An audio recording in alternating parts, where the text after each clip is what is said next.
There are many factors besides calories in determining what foods are best for our bodies. Likely you've heard about incorporating flaxseed and bee pollen to give a super boost, but have you tried chia? Here with more on this wonder seed is registered dietitian Ashley Koff. Ashley, welcome. Great to see you. Thank you. So Ashley, when we think of chia, we usually think of the chia pet of the late night infomercial, right? Correct? Exactly. Everyone goes to like chia. Yeah, right. Yeah, absolutely. It's actually from a plant called Salvia hispanica.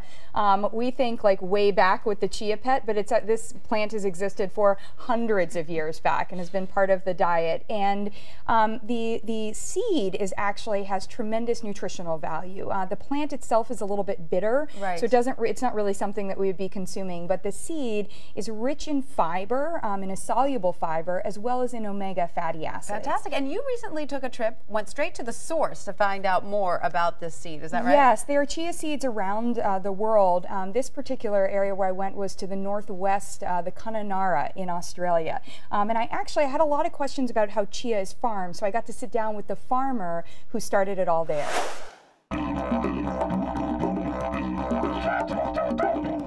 So we're here in the magnificent Kimberley region of Western Australia, which is at the top part of Australia. And this has proven to be the world's best place to grow chia. It's 15 degrees south of the equator, which is required to get the right omega-3 ratio in the oil. And we've got this magnificent dry, warm weather, which is critical as we go with the crop into this flowering phase and then grain ripening.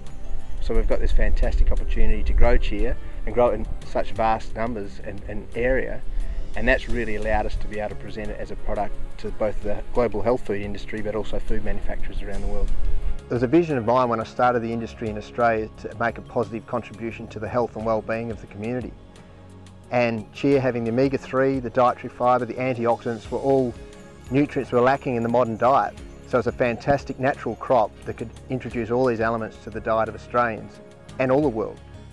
So really, in starting the industry here, I was looking to be able to grow the crop in a sustainable way, both environmentally, and these farms are better for chia bean growing here, but also economically. We had to grow the crop, be able to return profit to the farmers so that we could continue to grow this crop for the next 50 years and allow the world to be able to gain the benefits of chia seed.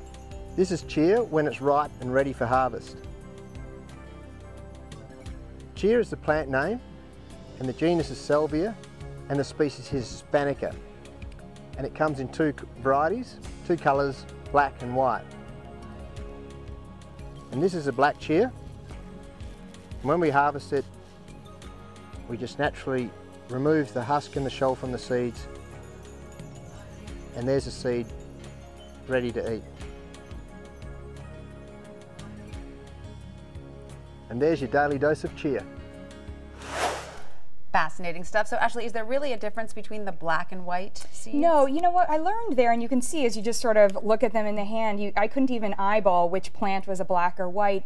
What you do know is that chia is grown in a number of different places around the world. It grows at 15 degrees north or south of the equator, and so you are going to have differences in the plants based on what part, the Peruvian one perhaps versus the Australian. So there may be like different, you might even look at it like different types of apples, right, but it's not going to be an entirely different species, black to white. And no difference in the nutritional value. No, correct? And I thought I'd actually show you one of the reasons that chia is such a potent, it's so healthy for us, is that the fiber source, actually when you add water to it, so if you could certainly add water to it here and drink it this way, but I don't recommend it. I don't know, it doesn't look that appetizing. But when you do add water to it, you can see how swollen that is. So it's almost gelatinous. Yeah, look at how chia seed actually comes out. I'll put a little bit in your hand here.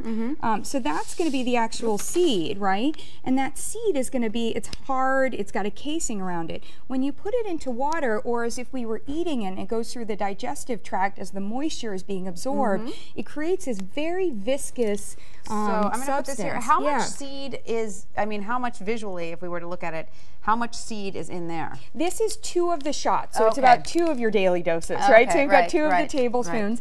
And what we have in here, so when this goes through, what you can see is, versus this tightness in the digestive system, this is going to swell. And what we know is that when our bellies swell, that's what sends the trigger to our brain to feel full.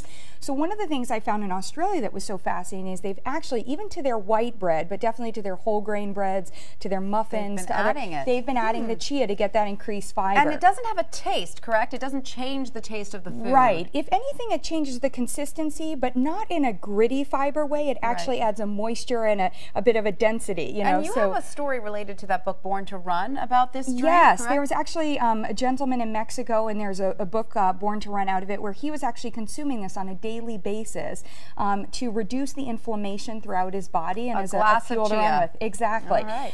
And it's something, you know, people say to me, what is chia? I haven't heard of it. It's actually hit our food industry pretty large. Apparently, look at all of these right, you can examples see, and you know, some here. people are doing organic, and what I like about organic is obviously then you don't have any pesticides used, but you might not have the same consistency in every single spoonful. Right. So other places you might see that people are controlling for that more, where, you know, if there are weeds or something like that, they've gone ahead and sprayed that. And this is just the seed that this you is would just the sprinkle seed. it on a Right. salad. Or in How this else case, would in you the eat it? ground portion, this you can add to flour, so you can reduce the amount of flour that you're using. Add a little bit of this, you'll get that fiber, you'll get that texture added in. Fantastic idea. Yeah. Other than that, the seed can be sprinkled on yogurts and things like that. Exactly. Okay. You could absolutely do that. You will notice, at least I did, that you can get it a little bit through the teeth through there. So it's like you're careful on that part. Right, you have shots that you can just sprinkle onto a salad, and if you want to go ahead and taste what it's like, it's even in one of our energy bars. Oh, absolutely.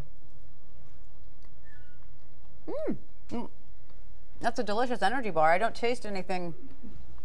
You wouldn't know the chia was in there, right? Yeah, absolutely. So, and one of the things we're seeing also is chia is being added, salba in specific is being added to baby food. So it's a way to increase the fiber, increase the omega content of the baby food as well. And what about this chia oil? Chia oil, so just like a flaxseed oil or hemp seed or another oil, the omega fatty acid, you're able to isolate that. This is a vegetarian source of the omega-3, so you can then drizzle that on your salad. You could drizzle that on your bread, you know, maybe in place of olive oil or something like that. No taste? What is the oil This is going to give like? you, the oil to me tastes similar to another nut or seed oil. Yeah, it's not going to be as tasty, as strong of a taste as maybe a walnut oil, but I would compare it to a flaxseed oil. Delicious. Now these are chia shots, so you said this is your daily allowance? That's your daily dose. Can you just down it? Or? You could, but remember what's going to happen. So if you try to toss it back like that, I would definitely say drink a bit of water, and you might notice, you know, I find that you digest it beautifully. With that, I think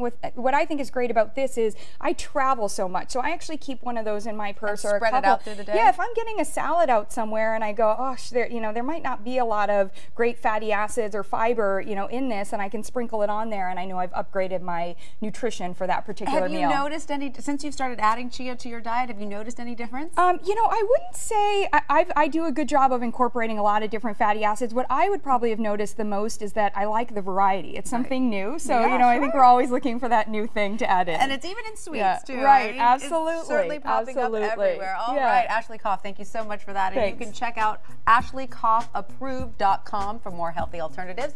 And remember to visit our abcnews.com health page.